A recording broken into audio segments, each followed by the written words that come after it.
Badarawuhi adalah salah satu primadona sosok penari yang digambarkan memiliki kecantikan yang luar biasa. Wujudnya separuh ular dan separuh manusia. Ia adalah penunggu desa yang diduga berada di kawasan Banyuwangi, Jawa Timur. Cerita ini dimulai ketika Rangda, calon arang menyebarkan wabah atau pagebluk ganas di wilayah Kediri. Pagebluk itu sendiri mengakibatkan seperempat populasi Kediri harus meregang nyawa, setelah mengalami rasa sakit yang menyiksa sebelum meninggal, memuntahkan duri-duri tajam disertai darah segar. Kejadian tersebut akhirnya membuat raja saat itu yang bernama Erlangga mengutus seorang empu bernama Barada untuk mengalahkan calon arang. Erlangga berjuang dengan murid-muridnya yang sebagian besar adalah gadis-gadis belia. Pasukan Erlangga saat itu pun menghabisi mereka tanpa ampun. Sebelumnya, ilmu yang dipakai lawan sudah diketahui kelemahannya lalu dihapus dengan mantra-mantra suci dari sang empu.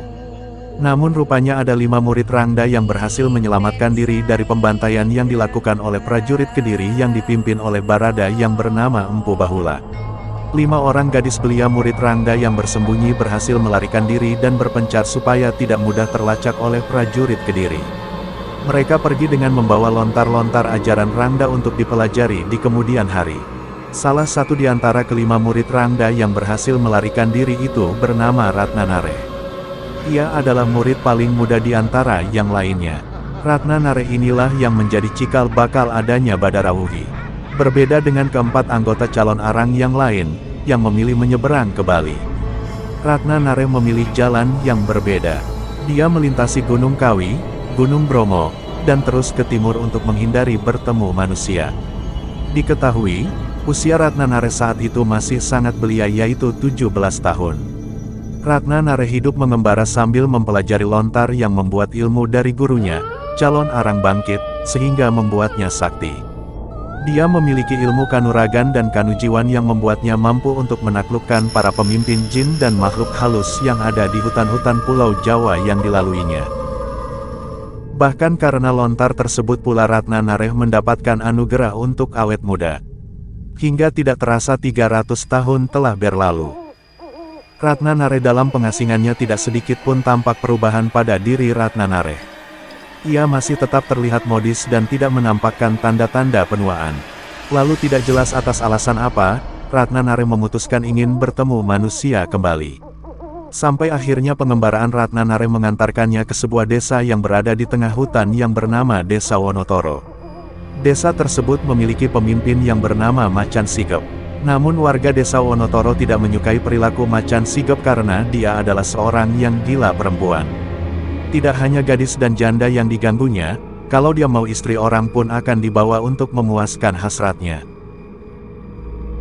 Namun para warga tidak dapat melakukan apa-apa atas perbuatan Macan Sigep itu.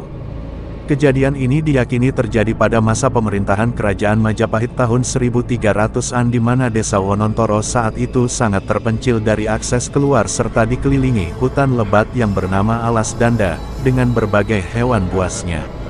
Alas Danda adalah sebuah hutan yang sangat mistis. Setiap kali warga desa mencoba keluar desa melewati Alas Danda dengan cara membabat tanaman-tanamannya, tidak lama kemudian tanaman-tanaman tersebut menutup jalan lagi. Banyak warga yang tidak dapat kembali jika nekat menerobos hutan tersebut. Hal itulah yang membuat Lurah Macan Sigep selah tiada lawan tanding di desa tersebut. Warga desa pun memberikan tanda sebuah janur dan kain merah di pintu masuk Alas Danda sebagai peringatan, supaya tidak ada warga yang memasuki kawasan Alas Danda lagi. Di kawasan Alas Danda, Juga ada sebuah sendang yang sangat angker, bernama Sendang Sarpamara. Tidak ada satu orang pun yang berani menjamah kawasan tersebut. Warga meyakini bahwa Sendang Sarpamara merupakan sebuah keraton gaib, wilayah sekitar kawasan Alas Danda. Alas Danda sendiri mempunyai arti hutan denda yang harus dibayar. Sedangkan Sendang Sarpamara mempunyai arti sendang ular iblis. Setibanya Ratnanare di desa Wonontoro tampak jelas rasa bahagianya setelah sangat lama dia tidak bertemu manusia. Sebaliknya, warga desa malah heran ada orang luar yang berhasil memasuki desa Wonontoro, apalagi orang itu adalah seorang gadis belia yang sangat cantik. Kabar mengenai kedatangan seorang gadis belia nan cantik di desa Wonontoro, akhirnya didengar oleh Macan Sigap. Dengan nafsu yang membara, untuk bisa meniduri Ratnanare, Macan Sigap pun mendatangi Ratnanare yang saat itu sedang ada di sebuah kedai. Dia pun menawarkan kepada Ratnanare untuk menginap di tempatnya, dengan alasan Ratnanare merupakan tamu desa. Ratnanare tanpa curiga mengiyakan tawaran sang kepala desa tersebut. Malam itu ketika Ratnanare tertidur pulas, Macan Sigap ditemani dua pengawalnya melancarkan aksinya setelah memastikan bahwa Ratnanare telah tertidur. Macan Sigap segera memasuki kamar. Namun baru ia membuka pintu, tubuhnya langsung terpental. Macan Sigap muntah darah dan akhirnya tewas. Dia tidak menyadari bahwa Ratnanare memagari ruangan tersebut dengan mantra-mantra. Dua pengawal Macan Sigap yang mengetahui majikannya telah tewas, dengan segera membunyikan kentongan dan memanggil para warga desa. Ratnanare yang terganggu dengan suara kentongan pun akhirnya terbangun, dan melihat jasad Macan Sigap yang telah berlumuran darah. Namun anehnya Ratnanare justru mendekati jasad Macan Sigap dan menjilati darah yang keluar dari mayatnya.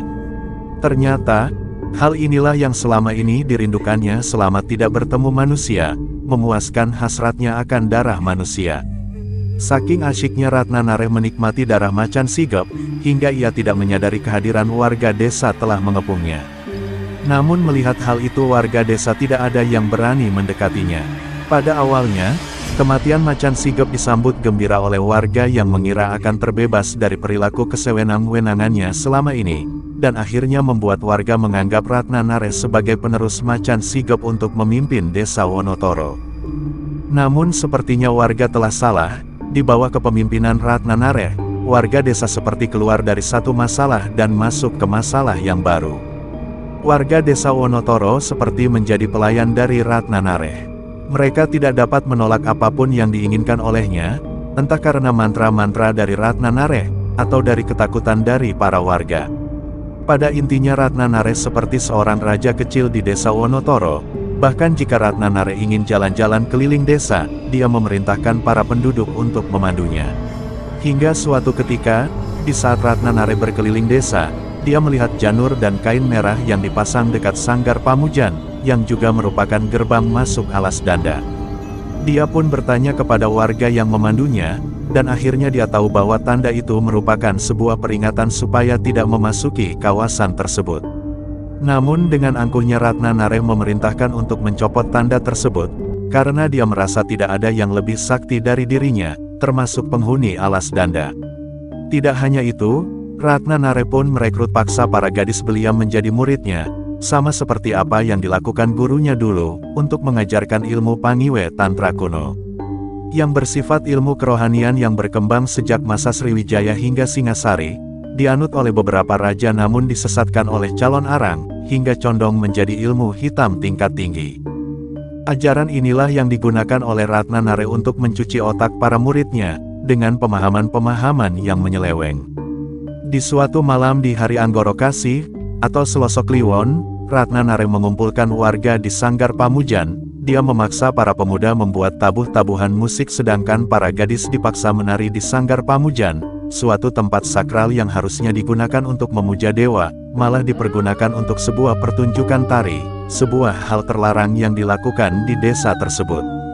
Dahulu, menurut para leluhur desa jika warga desa mengadakan pertunjukan tari, para penunggu Alas Danda akan berdatangan, dan ketika pertunjukan berakhir penunggu Alas Danda akan mengambil jiwa salah satu penari wanita untuk dibawa ke dalam hutan. Hal itulah yang membuat leluhur khawatir, dan melarang diadakannya tabuh-tabuhan dan pertunjukan tari di desa tersebut. Namun, sekarang Ratnanare seolah menantang para penghuni hutan dengan mengadakan pertunjukan tari. Bahkan Ratnanare jumawa dengan berkata jika penghuni alas danda berani membawa salah satu penarinya, maka alas danda akan diobrak-abriknya. Ratnanare memilih gadis yang masih perawan sebagai penari, sedangkan para penabuhnya haruslah seorang laki-laki yang masih perjaka, dan pertunjukan malam itu pun digelar. Para gadis menari, para pemuda menabuh musik, dan para warga seolah hanyut dalam kesenangan hingga lupa akan malapetaka yang mengancam mereka. Tanpa mereka sadari, ketakutan leluhur desa akan menjadi kenyataan. Suara tabuhan dan energi tarian tersebut merasuk menembus hingga ke dalam alas danda, membangkitkan para penghuni gaib, merusak selaput tipis yang selama ini memisahkan alam nyata dan alam gaib. Para penghuni gaib alas danda berhamburan menuju lokasi diadakannya acara tari-tarian, namun di balik itu semua Ratu Penguasa Sendang Sarpa Mara begitu sangat marah. Ratu Sendang Sarpa Mara sebetulnya adalah bawahan dari Ratu Pantai Selatan. Mereka berpindah-pindah menjaga titik penting di Pulau Jawa yang berhubungan dengan kekuasaan selatan dan utara. Dikisahkan, ada hubungan gaib antara utara selatan yang membangun sumbu mistis antara Segoro Kidul yang ganas dengan Gunung Lawu yang meraung-raung. Tidak ada manusia yang bisa menghentikannya jika mereka marah apalagi dalam waktu yang bersamaan. Gerbang selatan berada di pantai selatan yang memiliki karang berbentuk aneh, sedangkan gerbang utara berada di puncak Gunung Lawu, dan desa itu ternyata merupakan salah satu titik di mana sumbu penghubung pantai utara Jawa dan selatan dan Sendang Sarpa Mara merupakan titik tengah dari sumber tersebut. Saking pentingnya tempat tersebut, sosok senopati yang bertugas di Sendang Sarpa Mara tidak ada yang berani menyebut namanya. Beliau dikenal dengan panggilan Ratu Penguasa Sarpa Mara. Dengan pakaian serba hijau, sosok senopati utusan Ratu Selatan tersebut memimpin pasukan yang sangat sakti di Sendang tersebut. Penguasa Sendang Sarpa Mara sebenarnya menaruh rasa hormat kepada manusia. Dia memandang manusia adalah makhluk sempurna berasal dari alam ruh, kemudian tapa brata selama 9 bulan di dalam rahim ibunya, sehingga dianggap mampu hidup di dua alam. Namun, penguasa Sendang di baliknya dia juga iri terhadap manusia yang dianggapnya rakus juga sombong, dan apa yang membuat Ratu Sarpa marah-marah adalah karena sejumlah pasukan utamanya ikut tersedot ke pertunjukan Ratnanare. Tanpa basa-basi, para penghuni gaib segera merasuki para penari, bahkan warga yang ada di sana dan para prajurit kidul pun ikut merasuki para murid dari Ratnanare. Dalam keadaan kerasukan tarian-tarian, mereka semakin tidak beraturan bahkan berpotensi mematahkan sendi-sendi raga yang dihinggapinya. Melihat hal itu, Ratnanare merasa sangat gembira, apalagi ketika melihat beberapa pasukan Laut Selatan ikut tersedot ke dalam raga-raga muridnya, seolah dia mampu mengalahkan kekuatan para pasukan Laut Selatan, yang dia pikir sedang lewat di tempat itu. Sebenarnya, maksud dari Ratnanare mengadakan pertunjukan tari adalah untuk menyedot seluruh energi yang ada di sana demi menambah kekuatannya. Jiwa-jiwa dari penari yang ada di sana akan disedotnya sehingga musnah entah kemana, lalu raga kosong itu akan diisi oleh makhluk gaib yang berdesakan masuk, dan akan disedotnya lagi energi itu hingga membuat ia berpikir bahwa kemampuannya saat itu akan melewati kesaktian gurunya, calon arang. Karena menyerap begitu banyak energi, tubuh Ratnanare pelan-pelan berubah. Nyala api yang membungkus jasadnya perlahan berubah wujud seperti buto atau raksasa. Kemudian tidak lama dari itu, muncullah seorang wanita separuh ular yang merupakan perwujudan dari Ratu Sarpa Mara, menghentikan apa yang dilakukan oleh Ratnanare.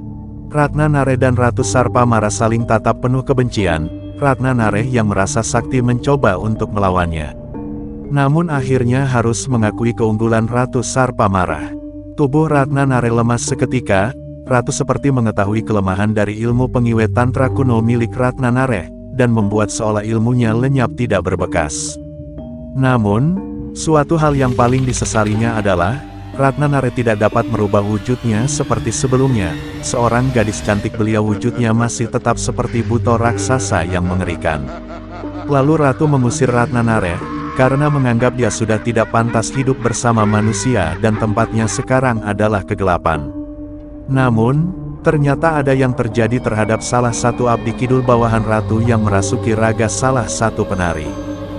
Hasrat untuk menarinya tidak bisa dihentikan, Bahkan ketika ratu memerintahkan kepada abdi itu untuk berhenti, dia memberontak dan terus menari sampai akhirnya ratu pun menghancurkan raga penari yang dirasuki abdi tersebut. Ratu Sarpa marah lalu menghilangkan seluruh kekuatannya sebagai abdi kidul, lalu mengusirnya. Ketidakpatuhannya membuatnya tidak lagi layak menjadi abdi kidul.